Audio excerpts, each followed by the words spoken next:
It is our privilege to have Mr. Joydeep Gupta, Senior Partner and Leader of McKinsey Center for CEO Excellence, McKinsey and Company, with us today to deliver the presentation on global trends in banking. All right. Good morning, everyone, and it's great to be here. Thank you very much for the invitation and the opportunity to share some perspectives on what is happening in the banking sector globally. First of all, I'd like to start by saying, Mr. Vishwanathan, thank you so much. That was a really insightful presentation, and I think there are many points that you made which I might touch upon briefly as I draw the implications for India from what we are looking internationally. So let me start a little bit with just the context of what I will present today. I'll give a quick overview of the state of the banking industry globally, what's really happening. I'll talk a little bit then about some of the trends that are shaping the industry moving forward. And then I'll end with a few thoughts on what it takes to win for many of the banks. And it does have implications for what it means for the broader corporate sector as well. And then if we have a few questions, I'll be delighted to take those. So I'll go through this reasonably quickly so that we have time for questions as well. So just first a recap. I think the global banking industry, if you look at the total earnings from the banking industry, roughly about 1.15 trillion, which makes it the largest industry in the world, right? So it's equivalent to the next two big industry sectors, which is energy and industrials. So first of all, it's probably the most valuable, largest, and the most profitable sector in the world. So that's the first thing to take. Now, if you look at what the sector does, I think this is quite revealing. Firstly, it's an intermediation function. So it intermediates globally $410 trillion of flows, right? And you see the sources of funds, which are from bonds, corporate deposits, personal deposits, AUMs from the markets, retail and institutional investors, and it uses it to provide retail loans, corporate loans, but also very much to bonds, equities, and securitized loans. The first thing you'll observe when you see these two bars is the dark blue is smaller than the light blue sector. And I think if you looked at this, and the dark blue is the banking sector, the light blue is the non-banking sector, right, in the financial sector. And it's now about 45% in the banking sector, 55% outside the banking sector. 5 years ago, it was about 50-50. 10 years ago, it was about 60-40, right? So the non-bank sector is globally now increasingly intermediating much more than the banking sector. So that's an important aspect to keep in mind as we think about where is funding going to come from for the $5 trillion economy. The second thing is, on the right-hand side, you'll see how much money does the banking sector make. And if you looked at it, currently it makes about 7 trillion, roughly $6.8 trillion. If you convert that into basis points, it's about 165 basis points for all of the activity that the financial sector does. Other thing to keep in mind is that was about 220 basis points in 2017, which means intermediation margins continue to come down quite significantly, and which means that the profitability becomes more challenging for the banking sector. So two things: one, off-balance sheet becoming much bigger than on-balance sheet globally, and second, intermediation margins continuing to shrink for the sector as a whole. Now, if you look at last year, as you look at the state, it was a very, very good year for the banking sector. So between 22-23, you saw increasing strong profitability. ROEs were in the 11.7 range, which is much higher than the 10.2 decade-long average. Capital for most banks was in very good condition, 12.8% capital adequacy ratio relative to the 11.9% historical average. And liquidity was pretty decent in terms of the liquidity availability. So all in all, very good for the banking sector. However, if you look at why that was the case, almost all of that came from the higher interest rate environment. So if you looked at the last 2-3 years post-COVID, as interest rates continued to rise, banks benefited significantly from that. So you can see pretty much if you looked at the 2021, when the ROE was at about 10%, all of the difference between the 10 and the 12% comes from net interest income. Risk costs improved somewhat. Operating expenses, to some extent because of cost of funds, went up. But overall, net, I think the high interest rates provided a very good basis for banks. India, however, it was quite different. And I'll come back to this. India, if you looked at the same chart, India saw the same improvement. It went up to 12.9%, but almost all of it came from write back of risk costs, right? In fact, the net interest income remained flat over the last 3 years. And to a large extent, and I'll come back to this, and I think the chairman referred to this when in his conversations around the cost of funds. I think it's a question Rajiv asked about how much of it is structural versus cyclical. I will come back to my view on that a little bit later. But I do think that Indian banking really benefited from the write back, where risk costs are now at a point that the only place they can go is up, right? You're almost flat. So it's probably an unsustainable portion at this point in time, given the growth. And so the question is, what will that do to the banking sector? The other question is, how long will this interest rates continue to float? So if you look at effectively the ROE over the last, from 2003 to 2000, you'll see that 2003 to 7 was a golden decade for banks. It was probably the best time that banks had. Between 2010, post the financial crisis, in 2021, it was a pretty flat, no value got created by the banking sector. ROEs were below the cost of capital. And the last 3 years, because of the interest rate hike, we saw some value creation. Now, even if you look at interest rates, if they continue to remain high, and most people believe that it will begin to moderate from second quarter this year, or if they actually go down, which is necessary for growth effectively of the economies, you would see what we would call a return of gravity, which is the banking sector continuing to not be profitable. Now, how many would believe that when you looked at my first chart and said it's the biggest sector which makes 1.5? The only people who seem to believe it are the markets, right? So if you look at capital markets, and this is quite striking, the banking industry is the worst performing, roughly from a price to book ratio of the industry, at about 0.9 globally.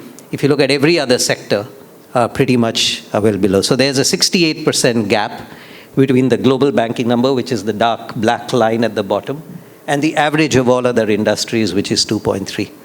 Which means that from an investor perspective, people don't believe that this sector is going to remain profitable, and at least sustainably. There may be blips like we saw in the last 3 years, but long-term profitability will remain a bit of a challenge. Why is that happening? That's a real question. And I think there are 5 factors which are at play. I think the first is the poor macro outlook in many geographies. Particularly, I think you see a lot of that. India is an exception in a world which is much more complicated from a macro perspective. A lot of the assets are in Europe, which remain quite challenged, for example. Second is a lot of headwind around earnings. I think there are a number of factors which are, you saw the point I made about intermediation margins come down by 50 basis points in the last 8 years. But if you look at that trend, it continues. There's squeeze on interest rates, technology is driving prices down. Asset quality, as I said, is probably the best we have, so there's a forward-looking view that asset quality is likely to decline. So I think that's a second big factor. People anticipate earnings headwinds. Third is there's a very limited record of driving top-line growth. And I think this is less true for India, very much true across the world in many of the markets. We are seeing much slower top-line growth relative to costs. A lot of capital pressure from regulators. I think, if you looked at the capital requirements and capital adequacy, I think at 12.8, it's decent, but there is a constant push to continue to put that up and increase that, so that puts pressure on ROE. And then, of course, the threat of government intervention, which remains, particularly in many of the Western market, was never an issue, but increasingly, I think it's become a big factor. So these are if you look at from an investor perspective, these are the 5 reasons. There may be others, but the primary reasons why the sector continues to remain challenged from a valuation perspective. The other thing which, of course, people ask is, look, there is so much investment that is happening. Every bank is making huge investments in technology. So ideally, that should drive productivity up, and banks should benefit from that. The reality is quite different. I'm just using the US since it's the largest banking market in the world, but it's true almost in every market, including in India, that the productivity for the banking sector continues to be negative, despite all of the investments in technology that has been made. And you can see on the right, it's almost a perfect correlation between the number of people you have and the productivity. So technology has absolutely played very little role in driving productivity up. So it doesn't mean it will not, but that's what has happened at the moment. My own personal views, I think it's a longer cycle.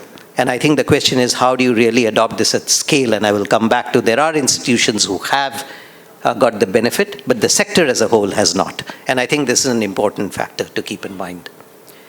The second thing to keep in mind is that, look, as banks look at this challenge of declining intermediation, there's a big and quite natural tendency to say, let's drive costs down, and if we can keep our costs down, we will keep our margin and profitability. The reality is it's a leveraged model. So it's very hard if your top line starts shrinking to continue to drive your costs and retain the same level of profitability. So if you look at the chart on the right, you'll see that between 2023 on an average, costs went down by about 1%. And to keep the same level of ROE in the next 4 years, from 25 to 2030, banks would probably need to cut costs by 5% year on year, which is like 5x what they have achieved in the last decade, which is, everybody would admit, is not easy by any means. And despite big productivity efforts being launched in many of the markets. So that's a second thing to keep in mind. However, it's not all bad news in a sector which looks bad, but there are enough players in the market which are expected to do well. And this is again a very simple, it's about the top 1,000 banks which are plotted on this. On the x-axis is effectively the price to book, and on the y-axis, the x-axis is the price equity, and the price to book is a price to book. And if you look at, there are about 14% of these, so about 140 institutions, which are, and these are banks and non-banks, by the way, within this group, which are expected to really break out of this. Which means that there is a possibility, if you're an individual institution, that you don't necessarily have to be dragged down by the sector view itself, and there's an opportunity to pull out.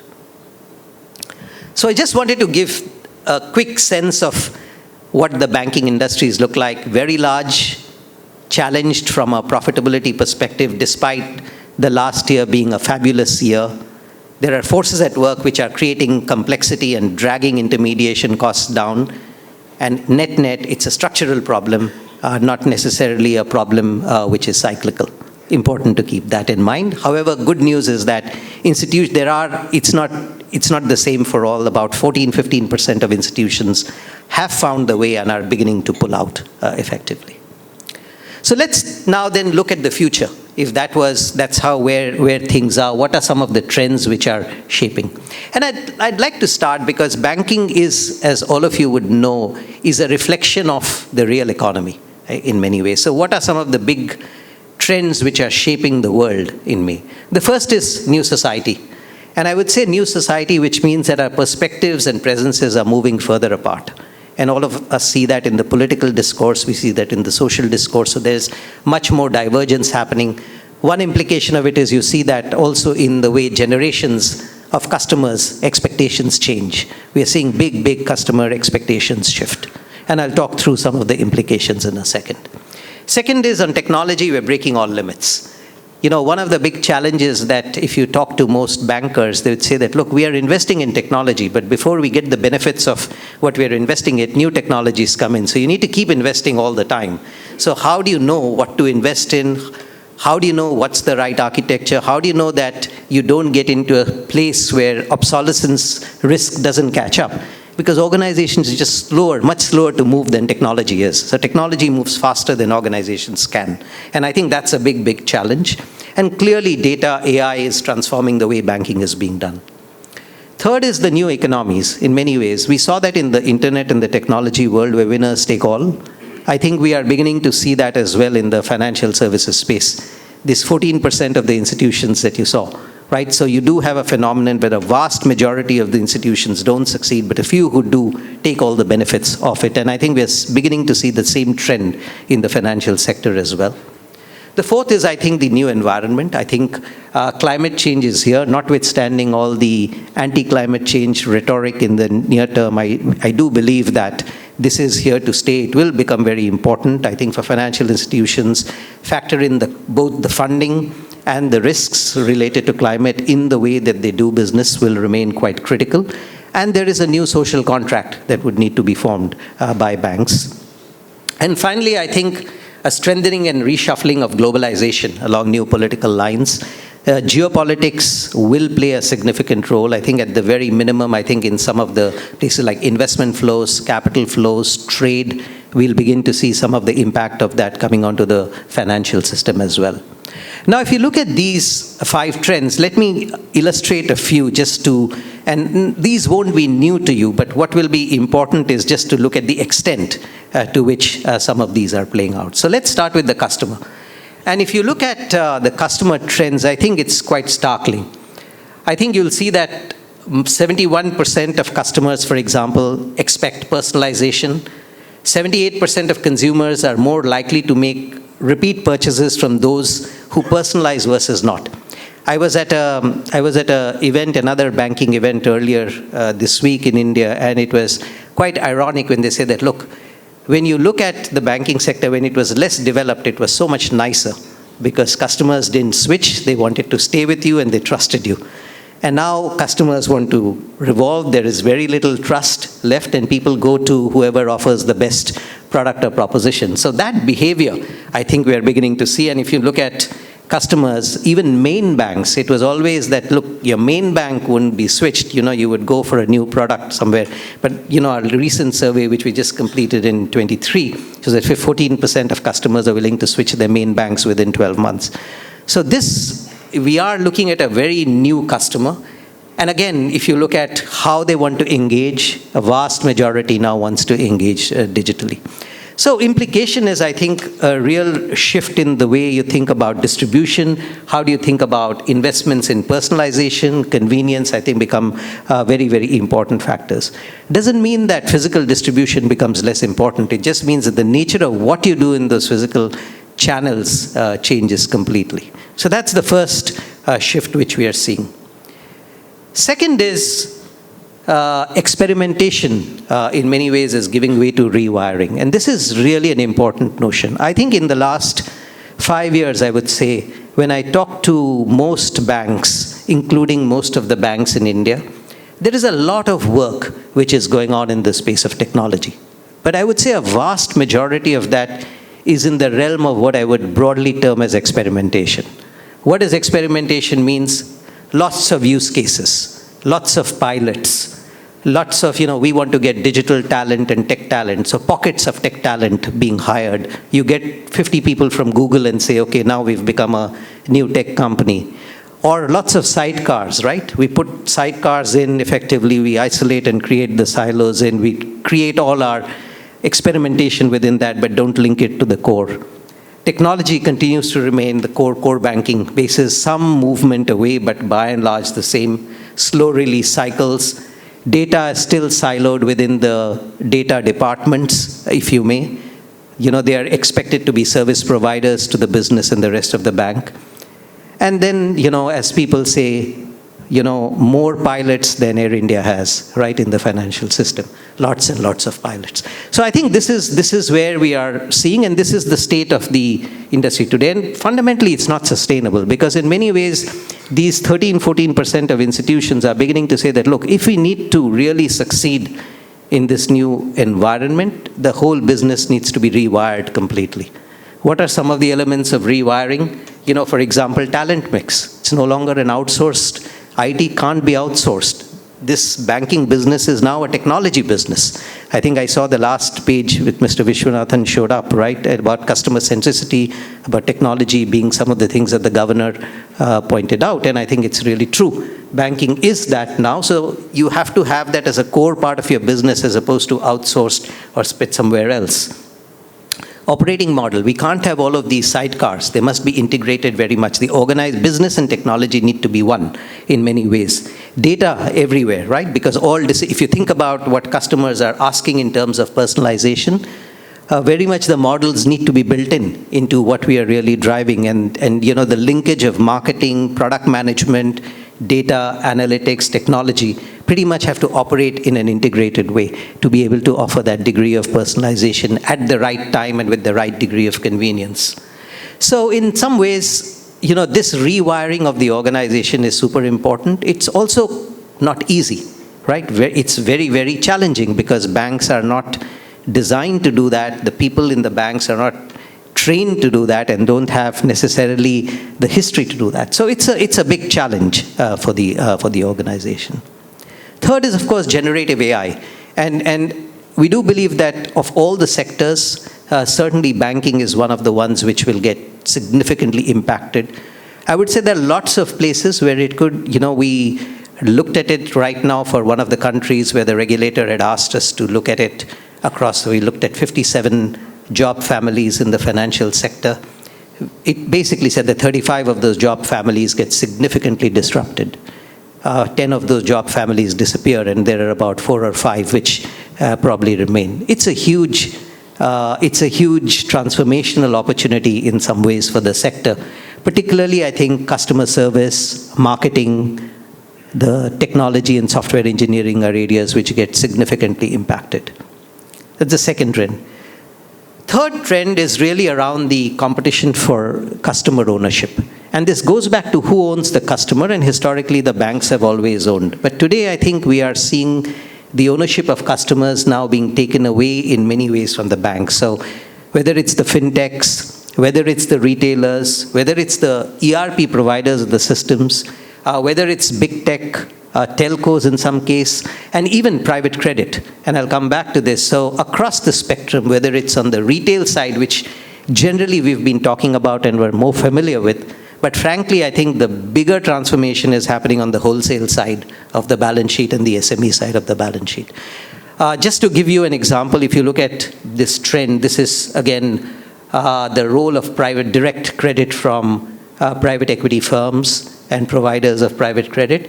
It's probably by far the fastest growing in the world. In a world where credit is growing by 3-5%, this is growing by 27%. Today, many would say that players like Apollo are bigger than JP Morgan and Citi, right? If you think about their size and scale in terms of private credit.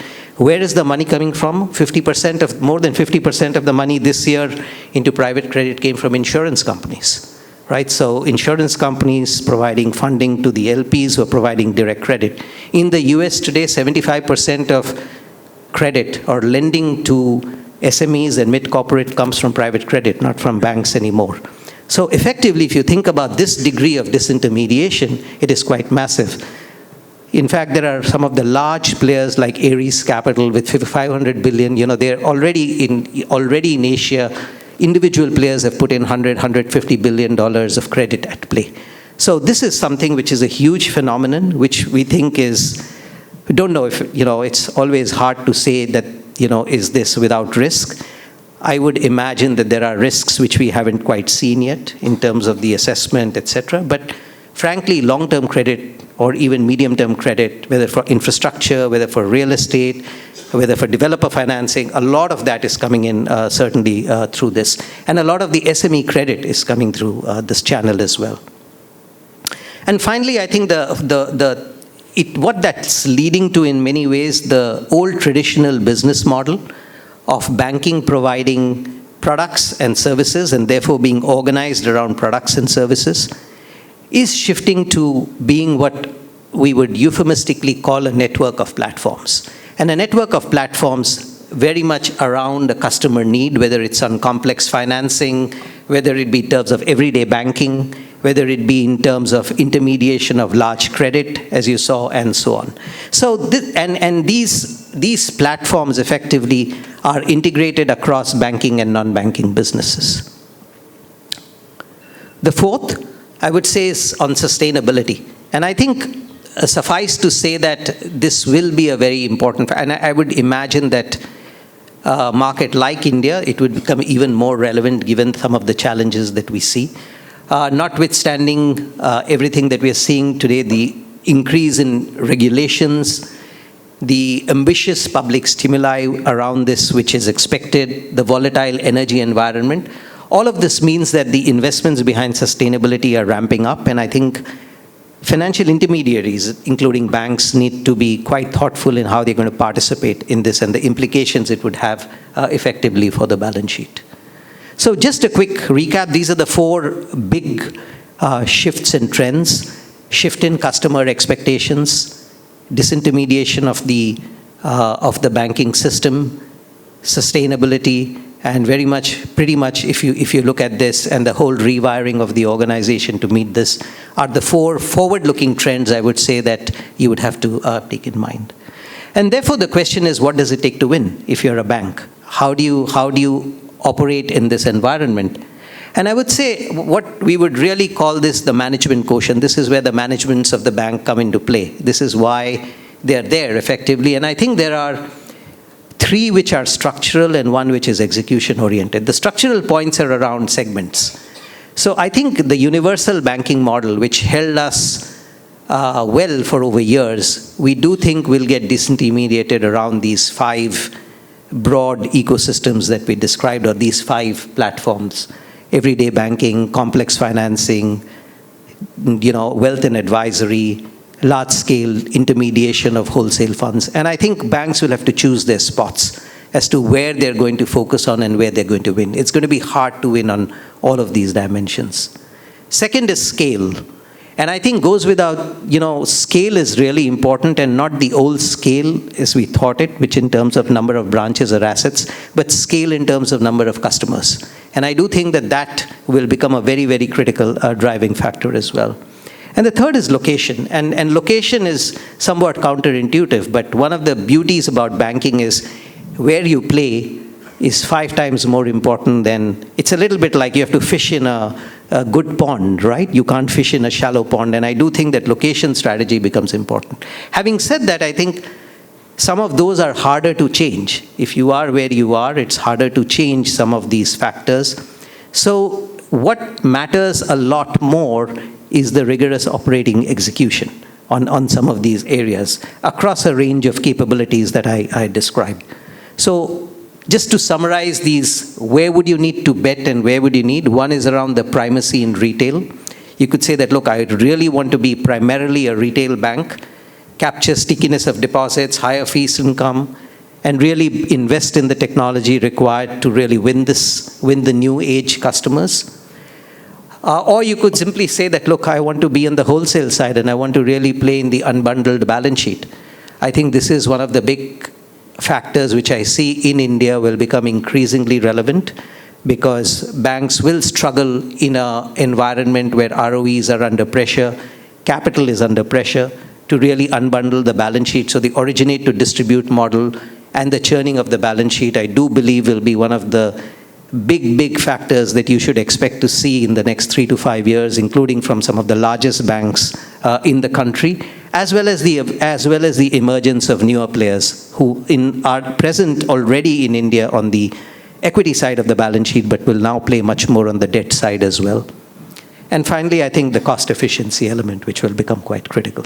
So let me pause there. I'm very happy to answer any questions that you might have, but I hope that this just gives you a quick bird's eye view of what's going on in the world of banking and more broadly financial services. Thank you.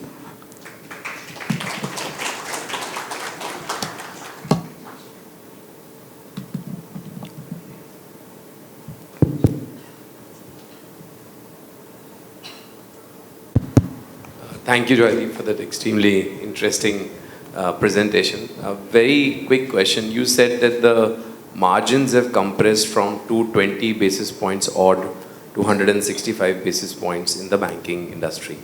You also said in the same period the banking share in that overall pie has dropped from, let's say, 60-40 to 45-55, 55 being the other. Yeah. So is this compression also because the non-banks or let's say the private credit funds are charging, how much of the compression is because of this versus actual compression in fees from the client? It's both, right? Because what's happening is that one big factor is that the off-balance sheet providers are putting pressure on the balance sheet, right, providers. So effectively, if you take a very simple example, if you take a customer who would put money in a bank deposit instead actually decides to put it in a mutual fund, effectively the funding is happening because that person expects. So the pressure continues to go high on the banks to raise more money, therefore they increase the rates, and therefore the margin compresses even further. So it's just one minor example, but that plays across the entire spectrum.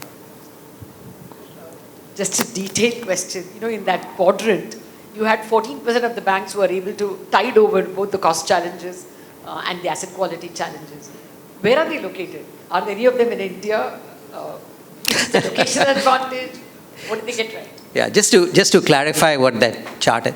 The chart is an investor expectation, because if you look at the two axes, one is price to book and the other is price to equity. So investors expect that these are institutions which will both create value, are creating value today, and will continue to sustain the growth in value creation moving forward, which is what that represents. Yes, many of them are in India, not all of them. Let me put it this way, some of them are in India. And they are in India, I think, fueled certainly by the growth prospects, because a lot of it is that, but also I think just the fundamentals of some of the institutions investors are still betting behind. Can I have one question? So what are your views? I'm Pramod Shah. What are your views on the merger and amalgamations in the banking industry, India and abroad? And number two, sir, many of the banking companies have started entering insurance business. What are your views, whether it's worthwhile or it's risky also? Thank you, sir. Sir, would you mind repeating the first question? I didn't fully get the first question. The second one I got, which I'll answer, but what's the first question? Yeah. What means amalgamation and mergers in the banking sector, India and abroad? We understand the Bank of Baroda and other banks got mergers. Do you think that is worthwhile or not worthwhile? Yeah. So I think firstly, I would say that on your second question on should they get into insurance or not, I do think that historically insurance has been a good way to think about both diversification. I think it's also been a good way of owning the customer wallet as well as the bank assurance product itself being. Second is, I think, just the nature of insurance. Whether you look at life, and I take life as an example, again, it's a part of the overall customer wallet that you're playing in. So I think it's been something which banks have historically got into. Moving forward, I think it's a question of choice, whether you have the ability to manage both, whether you just want to do a bank assurance. Those are some of the choices that you would have. But is it a good sector and is it a growth sector? Certainly, and that's why they've got into it. I think on M&A, I think it is, I would argue it is inevitable at some level. Less so the traditional M&A that you would expect in terms of two big banks merging, but I think much more about portfolio purchases, buying capabilities, buying distribution. Because I think the old mergers of two institutions are often in a world which is moving so much faster based on technology, can only hold institutions back because it is not easy to complete the merger successfully. So I think it's a difficult choice that many of the banks struggle with. Hi Joydeep, thanks for the excellent presentation. I just wanted to... Just a moment, sir. We'll go ahead with this last question. So I just wanted a little more clarity. You mentioned that globally banks trade at 0.9x multiple. India it could be a little higher. So what are the reasons primarily for that low multiple? Because bank... Going forward, what are you doing? Yeah. So I think the reason they trade below book effectively, as you would have said, is firstly, I think if you look at ROEs, right? ROEs have, except for the brief period in the last 3 years, have tended to not cover cost of capital effectively. So if you're not covering cost of capital, it's basically why you really, the returns are not covering the cost of capital. The reason they are at 0.9 is that people don't believe that in the future. So today it does, right? It's about 12% is your ROE, so it's well over cost of capital, which is 10%. But the general belief is that that won't sustain beyond the next 3 years, because this uplift was driven by interest rates. Moving forward, that will disappear. The cost pressures will continue to rise. The interest rate squeeze or the NIM squeeze will continue to happen. And as a result of which, there are very few institutions which actually get the benefit of it. So as I was describing to Lata's question, only 14% of those people believe will actually get that, will be able to overcome that. But by and large, the industry as a whole will continue to struggle.